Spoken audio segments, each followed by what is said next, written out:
El vaso de zumo de uva voló directamente hacia mi vestido blanco. El líquido morado se extendió por la tela como una mancha de vergüenza para que todos lo vieran. Skyler, mi propia nieta de 8 años, me miraba con una sonrisa traviesa mientras sostenía el vaso vacío entre sus pequeñas manos. El silencio duró apenas 2 segundos antes de que toda la sala explotara en carcajadas. «¡Skyler, eres terrible!», gritó entre risas mi nuera, Tanisha, pero no había ni una pizca de reproche en su voz. Al contrario, parecía orgullosa de lo que su hija había hecho. Mi hijo, Marcos, se cubrió la boca para ocultar su diversión, pero sus ojos brillaban de gusto. Los demás invitados señalaban mi vestido arruinado y susurraban comentarios que pensaban que yo no podía escuchar. «Mamá dijo que tú no perteneces aquí», susurró Skyler con esa falsa inocencia que solo un niño manipulado puede mostrar. Sus palabras resonaron en mis oídos como campanas de iglesia un domingo por la mañana, claras e imposibles de ignorar. Tanisha no negó nada. Solo siguió riéndose mientras servía más pastel, como si arruinar el vestido de una mujer de 60 años fuera el mejor entretenimiento de la fiesta de cumpleaños. Yo permanecí sentada en aquella silla incómoda, sintiendo el jugo pegajoso en mi piel y la tela manchada del vestido que había comprado especialmente para la ocasión. Gasté 150 euros en ese vestido, dinero que realmente no podía permitirme. Pero lo hice porque pensé que quizá, solo quizá, esta vez sería diferente. Pensé que mi familia me trataría con respeto, aunque fuera una vez en la vida. Qué ingenua fui. Qué tonta al creer que algo había cambiado tras tantos años de humillaciones y faltas de respeto. Si esta historia te atrapa, suscríbete a Historias de Teresa y cuéntame en los comentarios desde qué ciudad me escuchas. Tu apoyo con un me gusta me ayuda muchísimo a seguir compartiendo más relatos.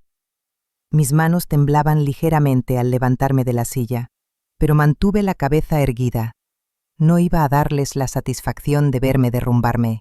No allí. No frente a todos esos desconocidos que ahora tendrían una anécdota graciosa para contar en sus casas. La de la anciana humillada en una fiesta de cumpleaños. «¿No vas a decir nada, abuela?», preguntó Skyler con esa voz dulce que los adultos encuentran adorable, pero que yo reconocí como puro veneno. La niña había sido entrenada. Alguien le había enseñado exactamente qué decir y cuándo decirlo. Mis ojos se dirigieron hacia Tanisha, que seguía sonriendo mientras cortaba más trozos de pastel, satisfecha con el espectáculo que había orquestado. «No, cariño», respondí con una calma que hasta a mí misma me sorprendió. «No tengo nada que decir». Me dirigí a la cocina para buscar algo con lo que limpiarme, pero sabía que el daño ya estaba hecho. El vestido estaba arruinado, mi dignidad pisoteada y mi corazón roto, una vez más, por la familia que se suponía debía quererme. En la cocina, mientras frotaba inútilmente las manchas moradas con una toalla húmeda, escuchaba cómo las risas seguían en el salón. Alguien había subido la música más alto, como si quisieran celebrar mi humillación, con una banda sonora incluida. Mis manos se movían de manera automática, limpiando y frotando, pero mi mente estaba en otra parte. Recordaba todas las veces que había acudido a esas reuniones familiares con esperanza en el corazón. Todas las veces que llevé regalos que nadie valoró, comida que nadie probó, y amor que nadie quiso recibir. Durante años había creído que el problema era yo, que quizá no sabía cómo acercarme a mi propia familia, que tal vez era demasiado vieja o demasiado aburrida para encajar en sus vidas modernas. Pero allí, en esa cocina, con mi vestido arruinado y mi orgullo hecho pedazos, por fin entendí la verdad que había negado tantos años. Ellos no me querían allí. Nunca me habían querido. Yo no era más que una obligación familiar que toleraban por educación, una carga que debían soportar en fechas señaladas porque era lo correcto. La música en el salón sonaba cada vez más fuerte y las voces se oían más alegres. Era como si mi ausencia hubiera mejorado la fiesta, como si al fin pudieran relajarse y disfrutar de verdad, ahora que la incómoda mujer mayor estaba fuera de vista. Skyler seguramente recibía felicitaciones por su travesura, y Tanisha estaría repitiendo la historia una y otra vez, añadiendo detalles dramáticos cada vez que la contara. Dejé la toalla sobre la encimera y me dirigí hacia la puerta principal. Nadie notó cuando cogí mi bolso y mis llaves. Nadie me despidió cuando abrí la puerta. Nadie preguntó si necesitaba ayuda o si estaba bien. Simplemente salí de aquella casa en silencio, con mi vestido manchado y el corazón, por fin, claro sobre lo que tenía que hacer. El aire fresco de la noche golpeó mi rostro al llegar a mi coche. Mis manos temblaban ligeramente mientras buscaba las llaves en mi bolso. Pero no era tristeza. Era otra cosa. Era la sensación de alguien que por fin ha despertado tras un sueño muy largo y doloroso. Me senté en el asiento del conductor y me miré en el retrovisor.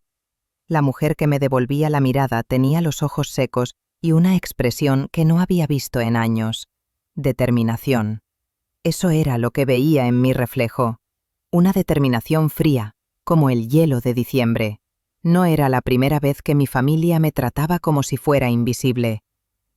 Mientras conducía de regreso a mi pequeño piso, los recuerdos empezaron a fluir como agua de una presa rota.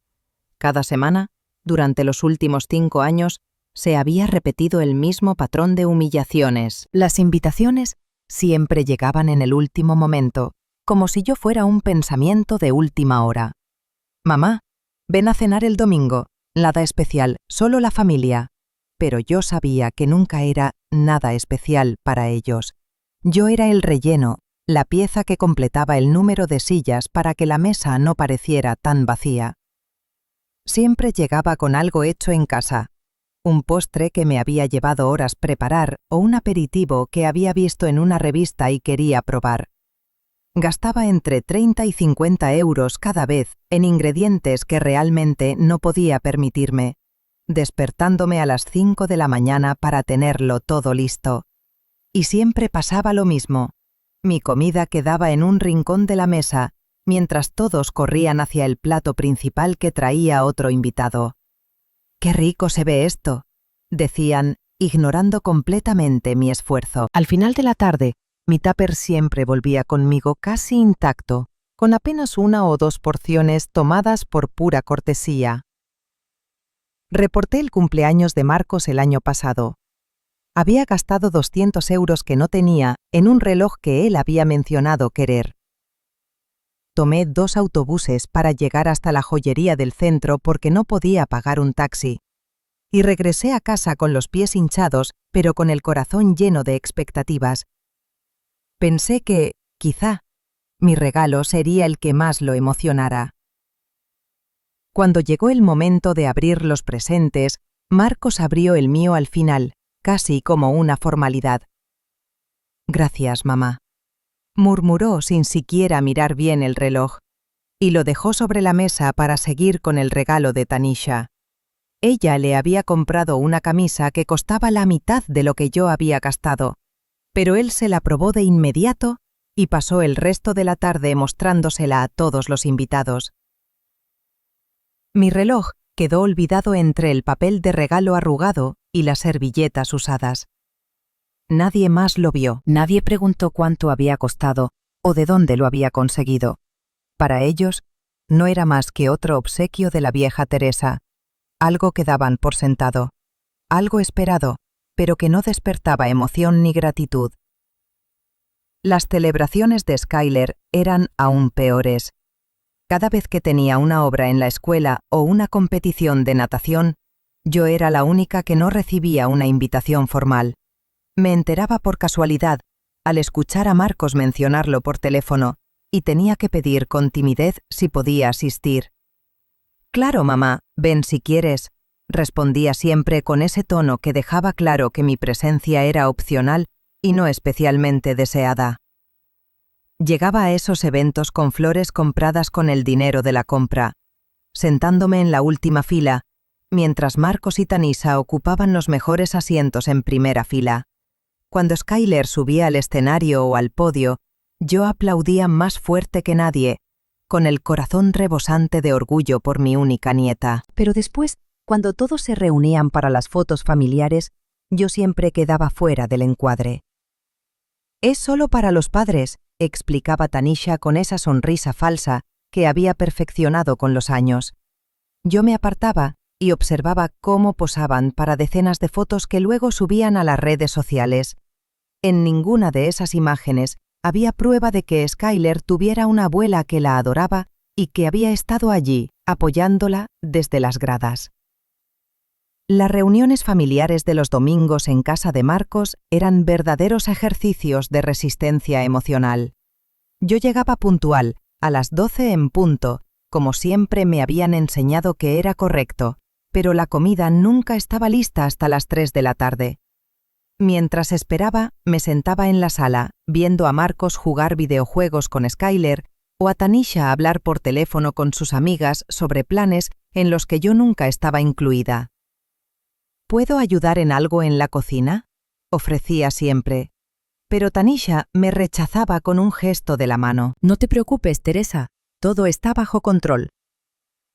Así que me quedaba allí sentada durante horas, sintiéndome como un mueble viejo que nadie quería, pero que tampoco se atrevían a tirar. Cuando por fin servían la comida, siempre terminaba en la silla más incómoda, normalmente cerca de la cocina, para poder ayudar si hacía falta. Las conversaciones fluían a mi alrededor como el agua rodea una roca. Hablaban de gente que no conocía, de lugares donde nunca había estado, de planes que no me incluían. ¿Te acuerdas de cuando fuimos a ese restaurante nuevo el mes pasado?, preguntaba Marcos, y Tanisha comenzaba a contar una historia detallada sobre una cena familiar a la que yo no había sido invitada. Yo masticaba mi comida en silencio, preguntándome por qué seguía asistiendo a esas reuniones que solo servían para recordarme lo poco que significaba en sus vidas. Pero lo peor de todo era la Navidad. Durante años había gastado hasta 500 euros en regalos para Marcos, Tanisha y Skyler. Dinero que ahorraba durante meses trabajando horas extras en mi empleo de medio tiempo en la oficina. Envolvía cada regalo con cuidado, usando papel caro y lazos elegantes, escribiendo tarjetas personales llenas de cariño. Sus regalos para mí, en cambio, siempre llegaban sin envolver o apresuradamente envueltos en periódico. Eran cosas compradas a última hora en una tienda de descuento, o peor aún, cosas que ya no querían y decidían darme a mí. Una vez, Tanisha me regaló una crema facial usada por la mitad, explicando que a ella no le había funcionado bien, pero que tal vez a mí me gustaría. Yo sonreí y le di las gracias como si fuera el obsequio más maravilloso del mundo, porque eso era lo que esperaban de mí, que fuera agradecida, humilde, que aceptara las migajas de afecto que decidían darme y que fingiera que eran un banquete. Ahora, sentada en mi coche frente a mi edificio, con mi vestido arruinado por el zumo de uva de Skyler, por fin veía la situación con total claridad. No era amor lo que me mantenía yendo a esas reuniones, era miedo. Miedo a estar completamente sola. Miedo a admitir que la familia por la que había sacrificado tanto durante tantos años, en realidad, no me quería. Pero esa noche, algo cambió dentro de mí. La humillación de hoy había sido distinta porque fue pública y deliberada. No había sido simple descuido o falta de consideración. Había sido crueldad pura, diseñada específicamente para hacerme sentir pequeña e insignificante frente a extraños. Y yo lo había permitido. Me había sentado allí, aceptando el maltrato como si fuera normal, como si fuera lo que merecía, pero ya no más. La primera vez que Marcos me pidió dinero, yo tenía 58 años y acababa de enviudar. Mi esposo, Roberto, había muerto de un infarto mientras trabajaba en el jardín una mañana de abril, dejándome con una pequeña herencia y una soledad que pensé que mis hijos llenarían. Qué equivocada estaba. Marcos vino a mi casa 3 semanas después del funeral, con los ojos enrojecidos y una historia sobre problemas en su trabajo. «Mamá, necesito 5.000 euros. Es temporal. Te juro que te lo devuelvo en 2 meses». Se veía tan desesperado, tan vulnerable, que no supe decir que no. Ese dinero provenía del seguro de vida de Roberto, dinero que había planeado usar para reparar el techo que goteaba y cambiar las ventanas viejas de la casa. Los 2 meses se convirtieron en 6, luego en 1 año. Cuando por fin me atreví a preguntarle por el dinero, Marcos se enojó conmigo. «¿En serio vas a presionarme por dinero cuando acabas de enviudar? Pensé que querías ayudar a tu familia». La culpa me consumió durante semanas. Quizá estaba siendo egoísta, quizá una buena madre no debía preocuparse por el dinero cuando su hijo estaba en problemas. Ese fue solo el primero de muchos urgentes préstamos que necesitó. Al año siguiente fueron 3.000 euros para pagar una deuda de tarjeta. Después, 2.000 para la fianza de un piso más grande. Luego 100 para reparar el coche. Cada vez prometía devolverlo. Cada vez yo terminaba esperando meses sin ver un solo euro.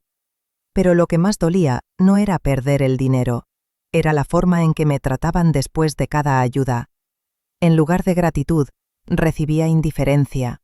En lugar de respeto, recibía esa actitud condescendiente que decía claramente que esperaban mi apoyo como si fuera su derecho, no mi generosidad. Recuerdo con claridad el día en que Tanisha me pidió que firmara como aval para su primera casa. Ella apenas tenía 23 años y no contaba con historial crediticio suficiente. «Teresa, necesitamos que firmes estos papeles. Es solo un trámite. No tendrás que pagar nada. Solo necesitamos tu nombre para que el banco apruebe el préstamo». Me llevaron a la oficina del banco vestida con mi mejor traje, el mismo que había usado en el funeral de Roberto. El agente explicó las condiciones del contrato, pero yo apenas entendí la mitad de lo que decía.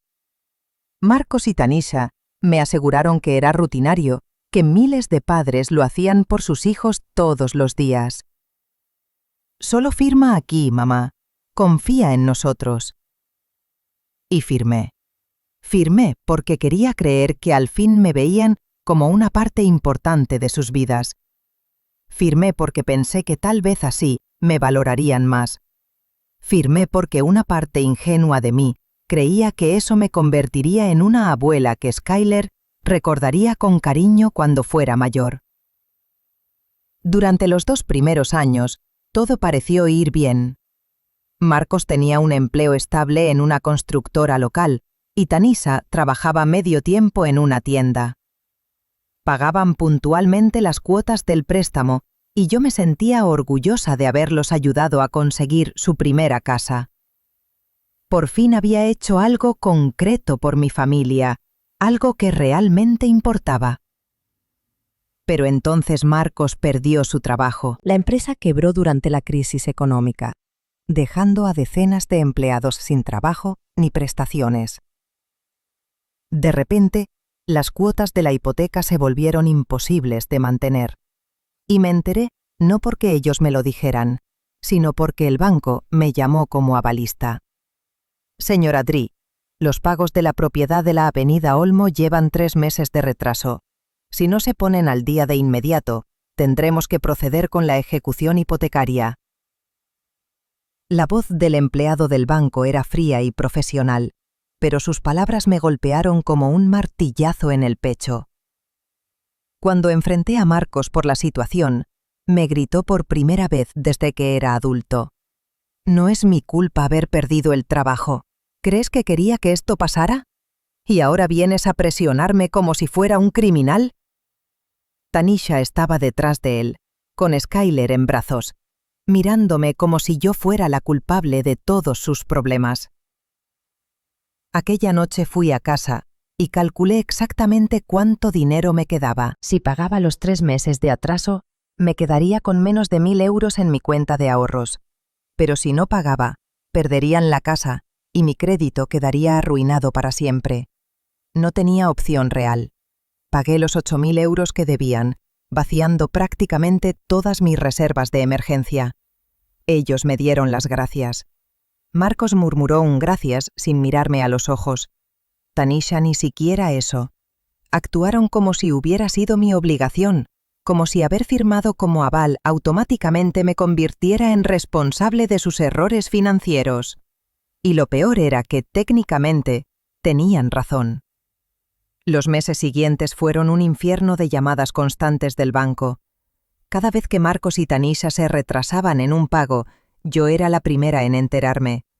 Mi teléfono sonaba a las 8 de la mañana con empleados bancarios recordándome mis obligaciones contractuales, como si yo fuera una deudora profesional en lugar de una madre que solo había querido ayudar a su hijo. Tuve que buscar un segundo trabajo limpiando oficinas por las noches para cubrir las cuotas cuando ellos no podían.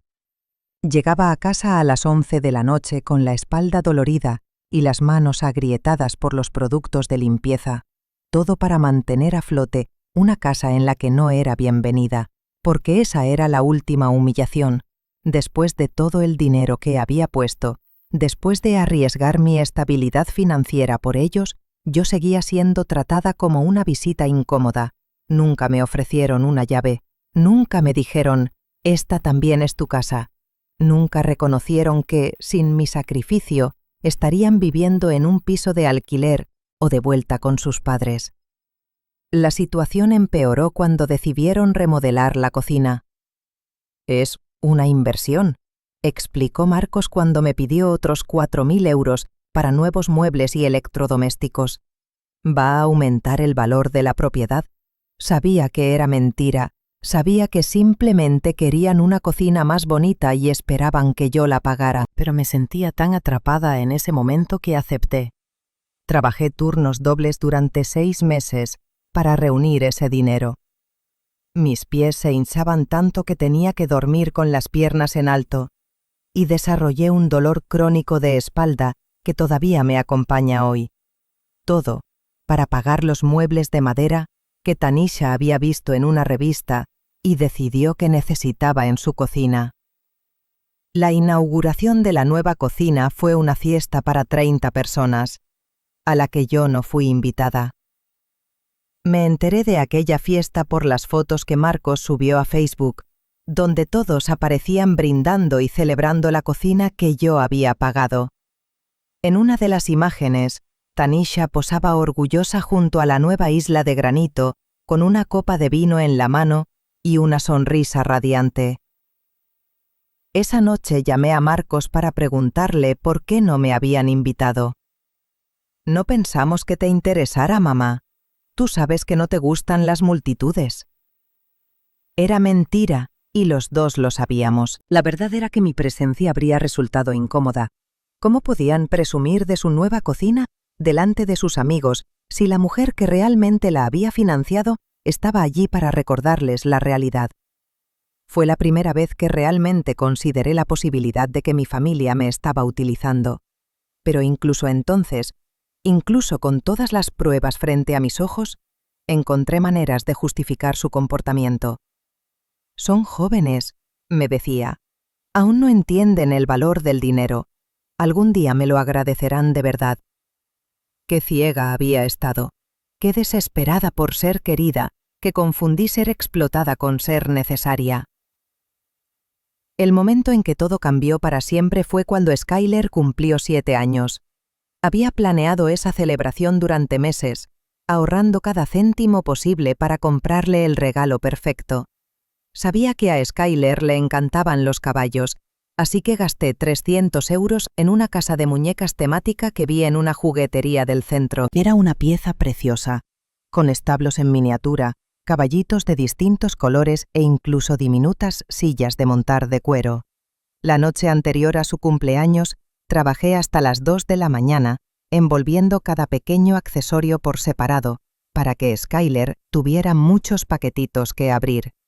Usé papel dorado que había comprado especialmente para la ocasión, y até cada paquete con cintas rosas que combinaban con la decoración que sabía que Tanisha había elegido para la fiesta. Llegué a la celebración con los brazos llenos de paquetes perfectamente envueltos, emocionada por ver la cara de Skyler cuando descubriera lo que había dentro. Pero desde el momento en que crucé la puerta, supe que algo estaba mal. Tanisha me recibió con una sonrisa tensa, y Marcos evitó mirarme a los ojos por completo. «Teresa, qué bueno que viniste», dijo Tanisha con esa voz dulce y falsa que había perfeccionado con los años. ¿Puedes poner los regalos allá en esa mesa? Señaló una mesita en un rincón, lejos de donde estaban apilados todos los demás obsequios. Era evidente que mis regalos estaban siendo apartados como si no fueran lo bastante buenos para mezclarse con los otros. La fiesta estaba llena de niños de la edad de Skyler y de sus padres, gente que yo no conocía pero que claramente formaba parte del círculo social de Marcos y Tanisha. Me senté en una silla apartada, observando cómo mi familia interactuaba con aquellos desconocidos mientras me ignoraban por completo. Era como si yo fuera invisible, como si mi presencia no tuviera ningún impacto en el ambiente de la celebración. Cuando llegó el momento de abrir los regalos, Skyler fue primero al montón principal. Allí, abrió una bicicleta nueva que le habían regalado los padres de una amiga. Luego, un videojuego de sus tíos. Después, una muñeca cara que había pedido expresamente y que Marcos y Tanisha le habían comprado. Cada regalo fue recibido con gritos de alegría y abrazos entusiastas. Mis regalos quedaron para el final, casi como una obligación. Skyler se acercó a la mesa del rincón con menos entusiasmo que el que había mostrado en toda la tarde. Empezó a abrir los pequeños paquetes que yo había envuelto con tanto cuidado, pero enseguida noté que su interés era fingido. Otros niños ya comenzaban a aburrirse, y algunos padres revisaban el móvil. «¡Qué bonito, abuela!», exclamaba Skyler cada vez que abría una pieza, pero sus palabras sonaban ensayadas, como si alguien le hubiera dicho exactamente qué debía decir. No hubo gritos de emoción, ni esa mirada genuina de asombro que había mostrado con los otros regalos. Solo cortesía forzada y sonrisas que no llegaban a los ojos. Lo que más me dolió fue darme cuenta de que Skyler ni siquiera entendía que todas esas piezas formaban parte de un mismo conjunto. Para ella, cada paquetito era un regalo individual sin conexión con los demás. La casa de muñecas ecuestre que yo había imaginado como una experiencia mágica de juego se convirtió en una colección desordenada de piezas sueltas sin sentido. ¿Puedo ir a jugar con mi bicicleta nueva?, preguntó Skyler antes de terminar de abrir el último paquete. Tanisha asintió de inmediato, y todos los niños salieron corriendo al jardín, dejando mis regalos esparcidos sobre la mesa como si fueran basura que alguien tendría que recoger más tarde. Me quedé allí sentada, viendo cómo las piezas de mi regalo perfecto quedaban abandonadas entre papeles arrugados y cintas desatadas. 300 euros tirados a la basura. Pero lo que verdaderamente me rompió el corazón no fue el dinero perdido, sino comprender que nada de lo que hiciera sería nunca suficiente para esa familia. Marcos se acercó mientras yo intentaba recoger las piezas de la casa de muñecas. «Mamá, no tenías que gastar tanto dinero. Skyler ya tiene muchos juguetes». Su tono era condescendiente, como si yo fuera una anciana tonta que no entendía las verdaderas necesidades de un niño moderno. «La próxima vez, mejor danos el dinero directamente, es más práctico». Esas palabras me golpearon como un puñetazo en el estómago.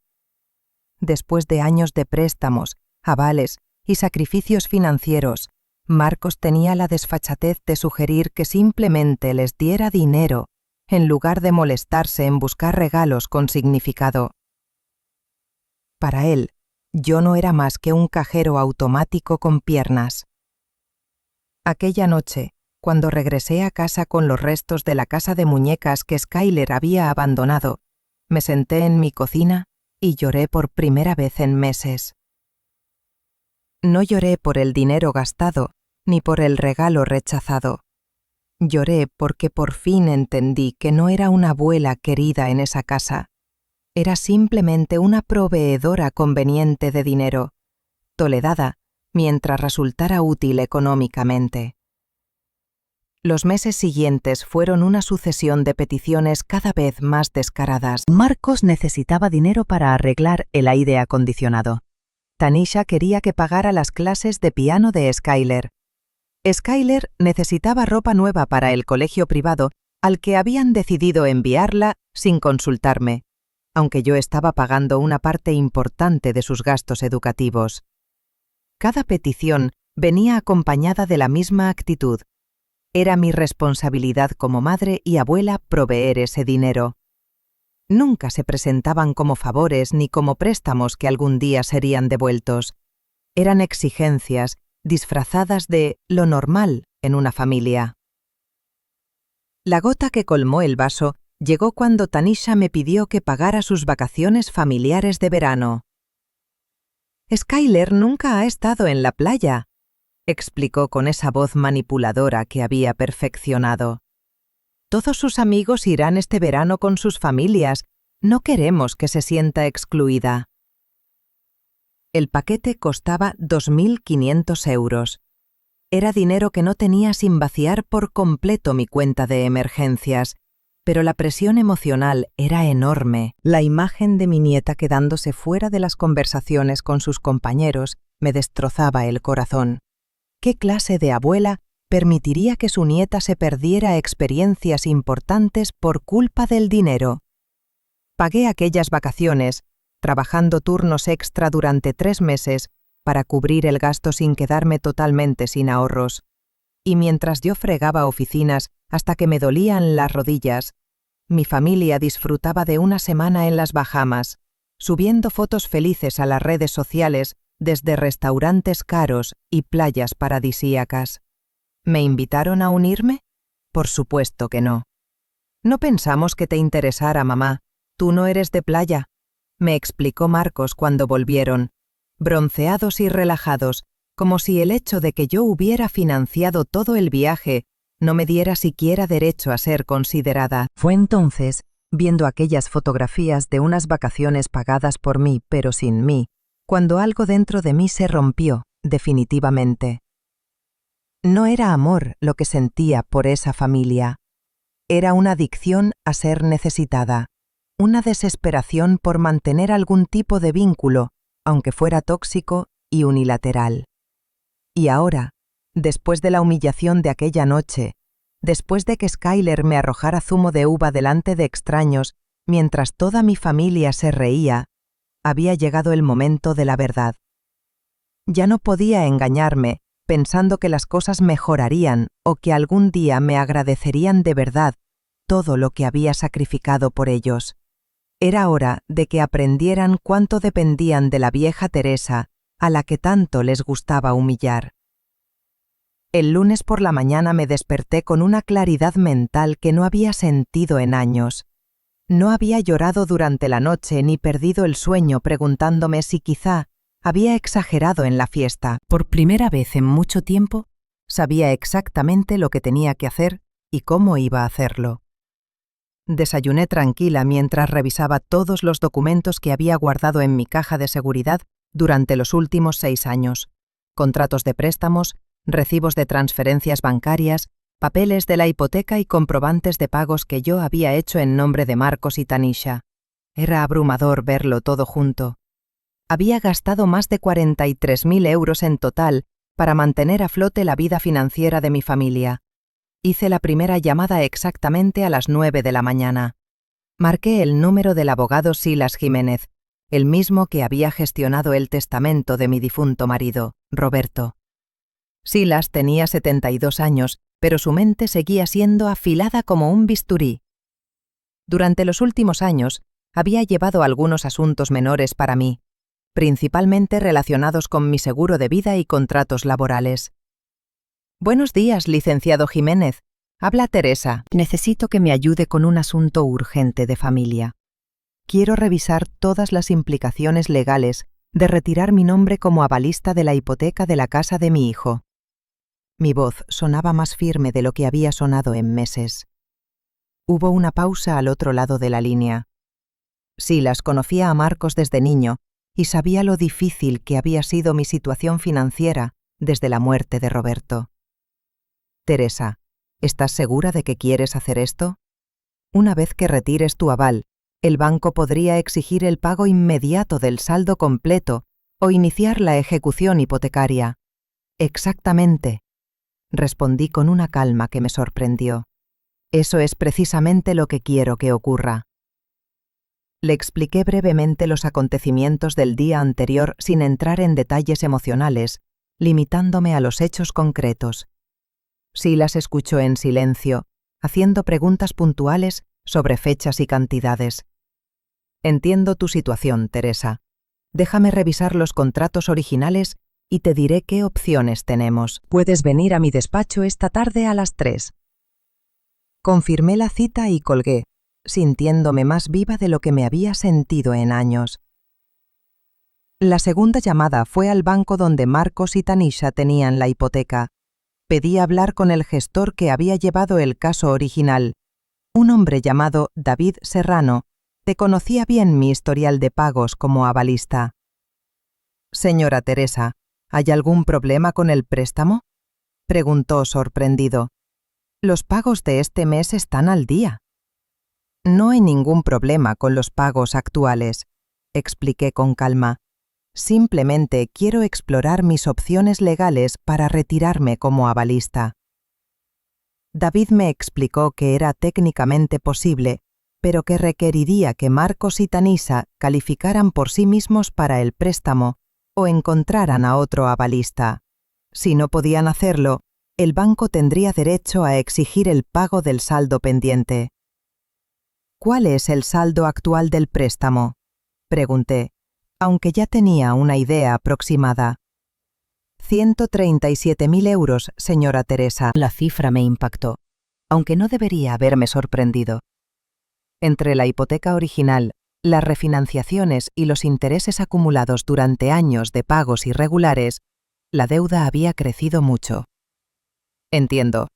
¿Podría enviarme por correo electrónico un estado de cuenta completo y la documentación necesaria para iniciar el proceso de retirada como avalista? David accedió, aunque noté preocupación en su voz. Probablemente ya estaba calculando las pocas posibilidades de que Marcos y Tanisha pudieran sostener esa deuda por sí mismos. Colgué, me preparé un café y me senté en el salón a asimilar lo que acababa de poner en marcha. No sentía culpa ni arrepentimiento, solo una extraña sensación de liberación, como si hubiera cargado un enorme peso durante años y al fin me hubiera permitido soltarlo. Por primera vez en mucho tiempo, esa noche me fui a dormir con una sonrisa en el rostro. 3 semanas después de firmar los papeles con Silas, mi teléfono empezó a sonar a las 6 de la mañana. Era Marcos, y su voz sonaba completamente distinta a la última vez que hablamos. La seguridad despreocupada con la que siempre me pedía dinero había desaparecido. Ahora sonaba desesperado y confundido. Mamá, recibimos una carta del banco. Dicen que vas a retirar tu aval de nuestra casa. Esto debe ser un error, ¿verdad? Tú nunca harías algo así sin hablar con nosotros antes. Su voz temblaba, y de fondo se escuchaban los gritos de Tanisha hablando de abogados y demandas. No es un error, Marcos. La carta es correcta. Mi respuesta fue tranquila y directa. No hacían falta largas justificaciones ni explicaciones emocionales. Los hechos hablaban por sí solos. Hubo un largo silencio al otro lado. Podía oír su respiración acelerada mientras asimilaba lo que acababa de confirmar. ¿Por qué harías esto, mamá? ¿Es por lo que pasó en la fiesta? Fue solo una broma de niños. Marcos intentaba minimizar lo ocurrido, convertirlo en una travesura inocente en lugar de la humillación pública que realmente había sido. Claro, Marcos, los niños son niños, respondí breve y neutral. Pero esto no tiene nada que ver con bromas infantiles. Tiene que ver con que durante 6 años he sido la responsable de una casa en la que no soy bienvenida, donde se me trata como un problema y donde se me permite ser humillada sin consecuencias. Mi voz seguía serena, pero con una firmeza que Marcos nunca había escuchado antes. Pero mamá, esta es nuestra casa. Skyler ha crecido aquí. No puedes hacer esto. Ahora había verdadero pánico en su voz. Estaba comprendiendo que su madre ya no era la mujer manipulable que había conocido todos esos años. Esta es la casa que yo he estado pagando durante 6 años, Marcos. Una casa que compraste, remodelaste y disfrutaste mientras yo trabajaba turnos dobles para cubrir los retrasos. Una casa donde celebraste la inauguración de la cocina que yo financié sin siquiera invitarme a verla. Es hora de que aprendas a ser responsable de tus propias decisiones financieras. Colgué antes de que pudiera responder. 5 minutos después volvió a sonar el teléfono. Esta vez era Tanisha, y su tono era completamente diferente al de Marcos. Donde él había mostrado pánico, ella mostraba pura rabia. «Teresa, ¿cómo te atreves a hacer esto? Somos tu familia. No puedes dejar que Skyler pierda su hogar por un berrinche de vieja». Su voz era venenosa, cargada de esa hostilidad que siempre había mantenido apenas disimulada bajo una fachada de cortesía forzada. «Tanisha, fuiste tú quien decidió que yo no tenía un lugar en esa familia.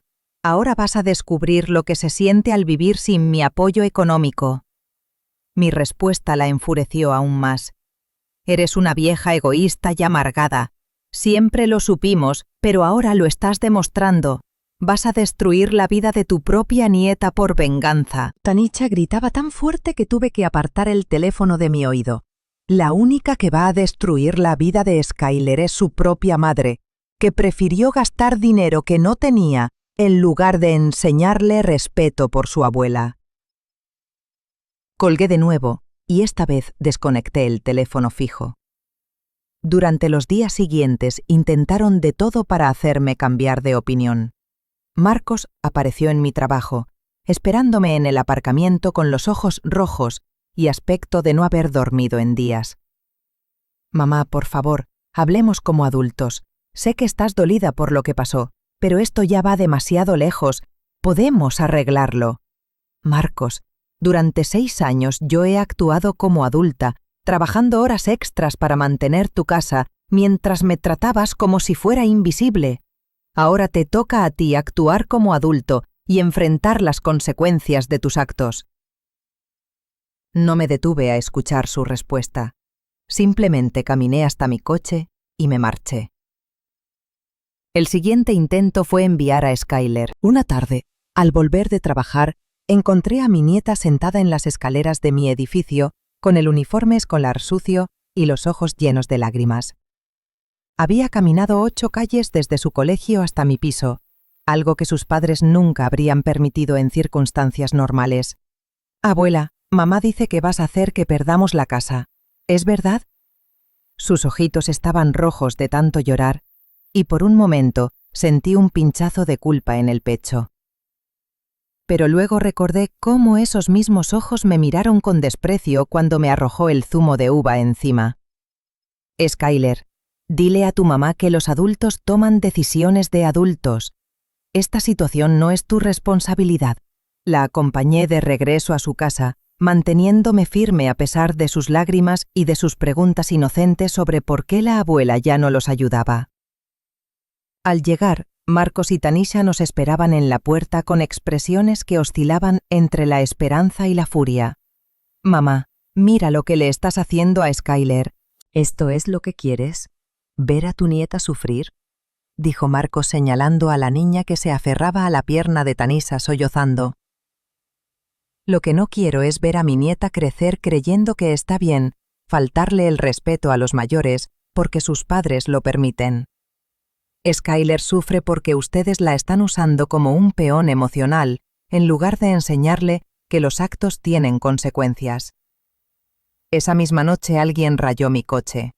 Con una llave o algún objeto afilado, escribieron la palabra egoísta en grande a lo largo de la puerta del conductor.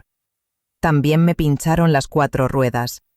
Cuando llamé a la policía para denunciar el acto vandálico, el agente que tomó el informe me preguntó si tenía sospechas de quién podría haberlo hecho. «Tengo algunas ideas, pero no puedo probarlo», respondí con honestidad. El policía asintió con comprensión.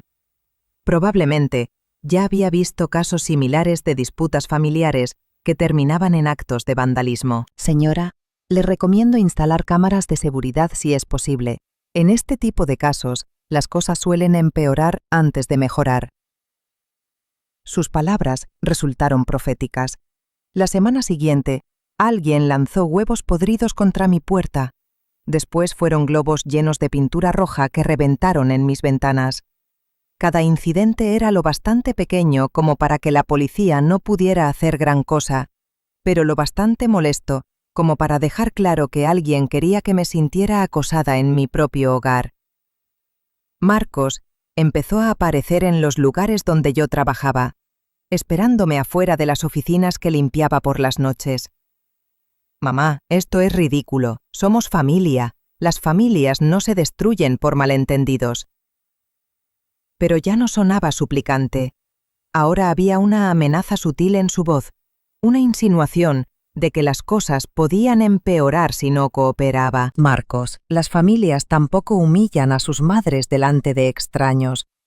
Le respondí una noche cuando me interceptó en el aparcamiento de un edificio. Si de verdad quieres arreglar esto, empieza pidiendo perdón de verdad y demostrando que entiendes lo que hiciste mal. Ya pedimos perdón.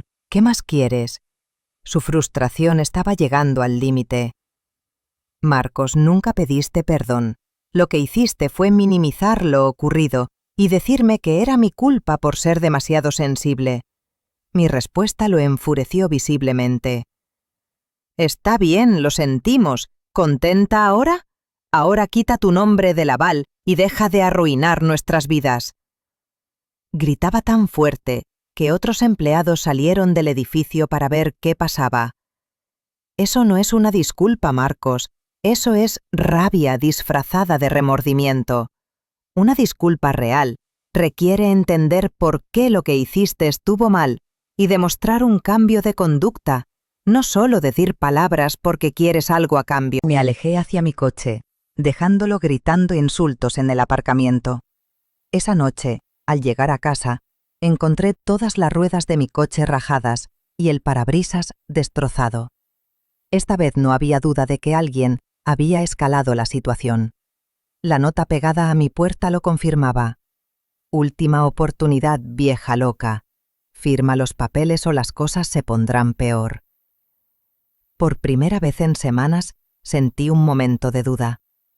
¿Había llegado demasiado lejos? ¿Valía la pena todo esto solo por demostrar un punto? Pero entonces recordé las risas de toda mi familia mientras el zumo de uva chorreaba por mi vestido. Recordé los años siendo tratada como un cajero automático con piernas. Recordé todas las humillaciones que había soportado en silencio. No había ido demasiado lejos. Apenas estaba empezando. La llamada que lo cambió todo llegó un miércoles por la mañana mientras desayunaba. Era Brenda Morales, la secretaria que trabajaba en la constructora donde Marcos había estado empleado hasta 2 años atrás. Brenda siempre había sido amable conmigo durante aquellos años, preguntando por mi salud cuando de vez en cuando iba a ver a mi hijo. Señora Teresa, necesito hablar con usted de algo importante. ¿Podemos vernos en privado? Su voz sonaba nerviosa, como si temiera que alguien más pudiera escuchar la conversación. Es sobre Marcos y unos documentos que encontré cuando limpiábamos los archivos antiguos de la empresa. Quedamos esa misma tarde en una pequeña cafetería cerca de mi piso. Brenda llegó puntual, cargando una carpeta manila contra el pecho como si contuviera secretos peligrosos. Se sentó frente a mí y pidió un café con manos temblorosas antes de hablar. Señora Teresa, lo que voy a mostrarle podría traerme problemas, pero creo que usted tiene derecho a saberlo. Abrió la carpeta y sacó varias fotocopias de documentos. Cuando Marcos trabajaba con nosotros, manejaba cuentas de materiales y proveedores. Encontramos estas facturas falsificadas que él presentaba para recibir reembolsos por materiales que nunca se compraron. Los papeles mostraban facturas alteradas con su letra, una de madera por 300 euros modificada a 1.300, otra de cemento de 200 convertida en 700, Había al menos 15 documentos diferentes, todos con pruebas claras de fraude. ¿Cuánto dinero se llevó en total? Pregunté con una voz extrañamente serena, considerando la magnitud de lo que veía. Estimamos que unos 8.000 euros en un período de 6 meses. El dueño nunca presentó cargos porque Marcos era popular entre los empleados y no quería problemas. Solo lo despidió e intentó mantener todo en silencio. Brenda me miró con compasión, probablemente esperando que me derrumbara. ¿Por qué decidió contarme esto ahora, Brenda? Era una pregunta legítima. Habían pasado 2 años desde que despidieron a Marcos, porque ayer vino a la oficina intentando convencer al jefe de que le diera una carta de recomendación. Dijo que necesitaba probar que había sido un empleado confiable para conseguir un préstamo en el banco. Brenda bajó la voz y se inclinó hacia mí. Señora Teresa, también mencionó que usted estaba siendo problemática y que intentaba sabotear su estabilidad financiera por rencor. Eso no sonaba en absoluto como la mujer que yo conocí. Las piezas empezaron a encajar con una claridad dolorosa. Marcos estaba desesperado por conseguir esa carta porque sabía que, sin mi aval, necesitaba demostrar ingresos estables para conservar la casa. Y al mismo tiempo, intentaba construirse un relato en el que yo aparecía como la villana irracional, preparando el terreno para cuando el asunto de la hipoteca saliera a la luz. ¿Puedo quedarme con copias de estos documentos?, pregunté. Brenda asintió y me entregó toda la carpeta. Hay más, señora Teresa. Hablé con Patricia Vargas, que trabajaba en recursos humanos cuando Marcos estaba con nosotros. Me dijo que falsificaba horas extra en sus partes de trabajo. También descubrimos que vendía herramientas de la empresa y se quedaba con el dinero. La imagen de mi hijo empezaba a transformarse por completo. No era un hombre con mala suerte laboral. Era alguien que llevaba años cometiendo fraudes, robando a sus empleadores y construyendo su vida sobre mentiras y dinero sucio. ¿Brenda conoce a otras personas que trabajaron con Marcos y puedan tener información similar?, pregunté. Ella asintió y me dio los nombres y teléfonos de 3 excompañeros que habían presenciado sus actividades dudosas. Esa misma noche llamé al primero. Era Darío Suárez, un supervisor de obra que había trabajado directamente con Marcos. Señor Adri, su hijo tiene serios problemas de honestidad. Yo fui quien descubrió que estaba robando herramientas y vendiéndolas por Internet. Cuando lo enfrenté, me amenazó con acusarme a mí de robo si decía algo. La segunda llamada fue a Patricia Vargas, que me habló de las horas extra falsas y además me contó algo que me heló la sangre. Marcos solía presumir de cómo había engañado a su madre para que firmara como aval de su casa. Decía que yo no entendía realmente lo que estaba firmando y que era fácil manipularme porque tenía miedo de perder a mi familia. Esas palabras me golpearon como un puñetazo en el estómago. No solo había sido víctima de fraude financiero, sino también de una manipulación emocional calculada. Marcos había usado mi amor y mi miedo a la soledad para convertirme en su garantía personal. La tercera llamada fue a Leonardo Pérez, un contable que había gestionado algunas cuentas de la constructora. Señora Teresa, Marcos me ofreció 500 euros para falsificar documentos de ingresos que nunca tuvo. Yo me negué, pero temo que haya encontrado a alguien menos escrupuloso que aceptara. Aquella noche me senté en mi sala con todos los documentos extendidos sobre la mesa. No se trataba solo de un hijo con mala suerte, era una red de mentiras y fraudes que se extendía desde hacía años.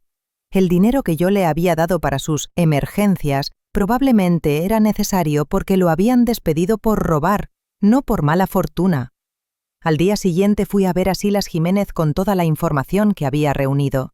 Sus ojos se abrieron cada vez más mientras revisaba cada documento, cada testimonio, cada prueba que había conseguido en menos de 24 horas. Teresa, esto es muy serio. Tu hijo no solo ha cometido fraude contra antiguos empleadores, también te ha estafado a ti. Con estas pruebas podríamos presentar cargos penales si así lo deseas. Silas, no quiero denunciar penalmente a mi propio hijo, respondí con firmeza, pero sí quiero que esta información quede registrada legalmente en caso de que Marcos intente demandarme o crearme problemas por retirarme como avalista. Silas asintió con comprensión. Podemos preparar una declaración jurada con toda esta evidencia y tenerla lista por si fuera necesario. También sugiero que contactemos al banco para informarles del carácter fraudulento de algunos de los documentos de ingresos que Marcos pudo haber presentado en su momento. Esa tarde, al regresar a casa, encontré a Marcos esperándome en el aparcamiento. Pero esta vez no estaba solo. Lo acompañaban 2 hombres que no conocía, de aspecto intimidante y actitud agresiva. Mi primer instinto fue darme la vuelta y marcharme, pero algo dentro de mí me dijo que huir sería darles exactamente la reacción que esperaban. «Mamá, estos son mis amigos, Alfredo y Manuel. Ellos entienden de negocios y de familia y creen que deberías reconsiderar tu decisión sobre la casa». Marcos sonaba distinto, más frío, más calculador. Uno de los hombres se me acercó con una sonrisa que no llegaba a los ojos. «Señora Teresa, su hijo nos contó su situación familiar. Creemos en la importancia de mantener a las familias unidas. Quizá podamos ayudarla a ver las cosas con más claridad». No hay ningún malentendido, señores. Lo que hay es una decisión que he tomado después de años de maltrato por parte de mi propia familia. Respondí con voz firme, aunque mi corazón latía con fuerza. El segundo hombre soltó una risa cruel. «Señora, a veces las personas mayores se confunden sobre lo que es mejor para todos. Quizá necesita que alguien le ayude a verlo más claro». Fue en ese momento cuando entendí que Marcos había cruzado una línea que nunca pensé que cruzaría. Estaba dispuesto a usar la intimidación física contra su propia madre para conseguir lo que quería. Pero lo que él no sabía era que ahora yo tenía armas que jamás había imaginado. «Marcos, dile a tus amigos que se vayan y dile a tu esposa que las amenazas y el vandalismo van a terminar ahora mismo, o toda la información que tengo sobre tus fraudes irá directamente a las autoridades». La expresión de su rostro cambió de inmediato. «¿De qué estás hablando?». Saqué mi teléfono y le mostré una foto de uno de los documentos falsificados que Brenda me había entregado. «De esto y de mucho más. Ahora márchate de mi propiedad antes de que llame a la policía». Por primera vez en nuestra vida, yo era la que tenía todo el poder. La citación llegó un martes por la mañana. Era una demanda formal presentada por Marcos y Tanisha en mi contra, acusándome de abandono familiar malicioso y de destrucción intencional de bienes familiares. Habían contratado a un abogado llamado Arturo Treviño, especializado en disputas familiares y en casos de supuesta manipulación de ancianos. Cuando le mostré los documentos a Silas, por primera vez en todo este proceso, lo vi reírse.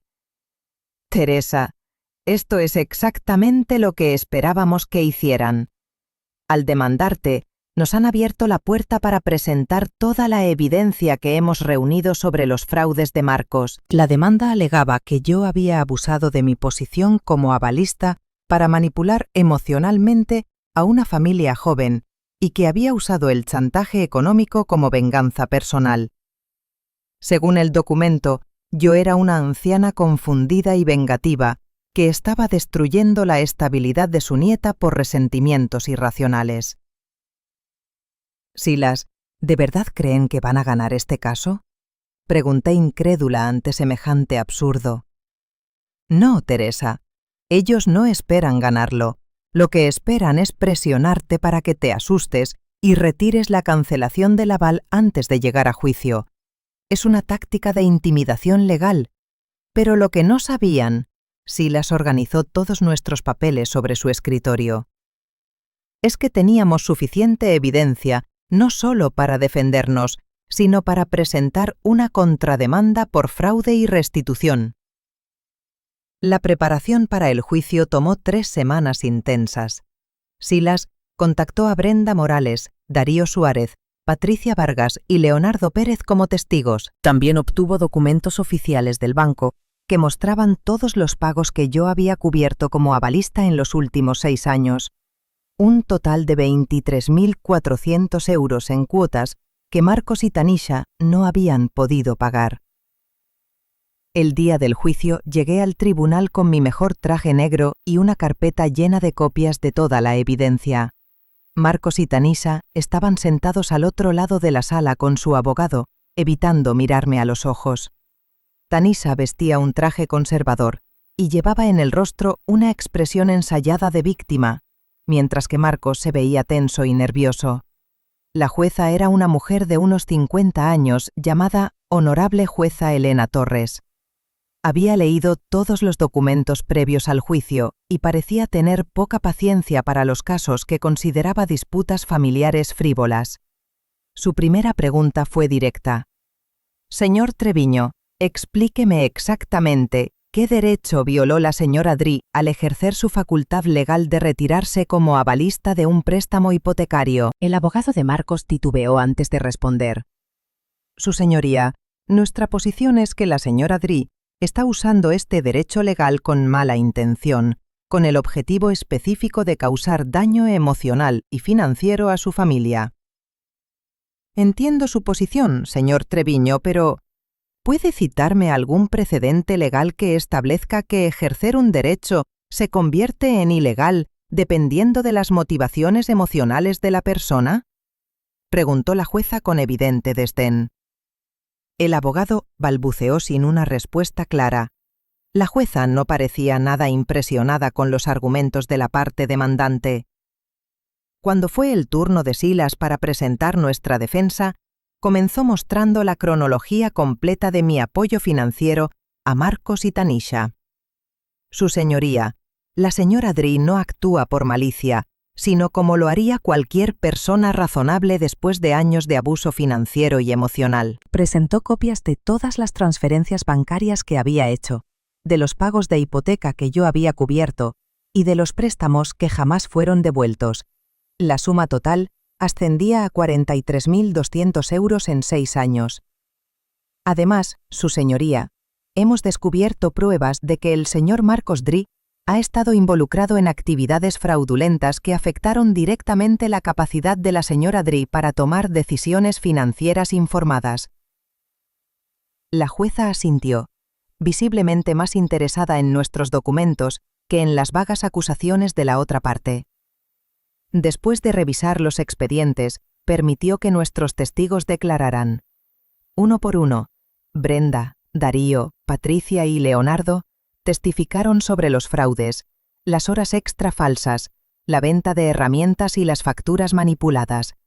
Cada declaración reforzaba la imagen de un patrón de engaño sistemático por parte de Marcos. Mientras tanto, él bajaba la mirada, incapaz de sostenerla. Y Tanisha se limitaba a cruzar los brazos con el gesto de alguien atrapado en su propia trampa. El juicio no duró mucho más. La jueza Torres dejó claro que la demanda de Marcos y Tanisha carecía de fundamento legal. Desestimó el caso con firmeza y, además, aceptó nuestra contrademanda por restitución. El fallo estableció que Marcos y Tanisha debían reembolsarme una parte significativa del dinero que había gastado en sus deudas e hipoteca, además de cubrir los costos legales del proceso. Cuando la audiencia terminó, los vi salir de la sala con el rostro desencajado. Tanisha murmuraba entre dientes furiosa, mientras Marcos caminaba con la cabeza gacha, como si finalmente entendiera que el juego había terminado. Yo, en cambio, me sentía ligera, como si por fin me hubiera quitado una carga de los hombros. Durante años, había vivido bajo la sombra de sus manipulaciones, pero ese día, en aquel tribunal, recuperé algo que ellos me habían robado mucho antes que el dinero, mi dignidad. Tras el juicio, mi vida empezó a tomar un rumbo completamente distinto. Con el dinero que había logrado recuperar y un pequeño préstamo personal, decidí abrir una cafetería de barrio. No es un lugar lujoso, pero es mío. Las paredes Están pintadas de un color crema cálido. Hay plantas en cada rincón y una suave música de jazz crea un ambiente acogedor. Sirvo café recién hecho, bollería casera que horneo cada mañana y bocadillos sencillos para el almuerzo. Mis clientes habituales son oficinistas de la zona, estudiantes universitarios y parejas mayores que vienen a disfrutar de un ambiente tranquilo. Brenda Morales se convirtió en mi primera empleada a tiempo parcial. Después de testificar a mi favor, perdió su trabajo en la constructora porque su jefe temía represalias de otros empleados corruptos. Señora Teresa, me dijo cuando le ofrecí el puesto, trabajar para usted es un honor. Al fin puedo estar en un lugar donde se valore la honestidad. La cafetería genera lo suficiente para cubrir mis gastos y me permite ahorrar un poco cada mes. No es una fortuna, pero es una estabilidad honesta construida con mi propio esfuerzo, no con la manipulación de otros. No he vuelto a hablar con Marcos ni con Tanisha desde el juicio. Intentaron llamarme varias veces al principio, pero nunca contesté. También enviaron mensajes acusándome de ser la culpable de todos sus problemas, pero ya no tenían poder sobre mí. Skyler me escribió una carta unos meses después. La letra era torpe, con errores ortográficos propios de una niña de 8 años.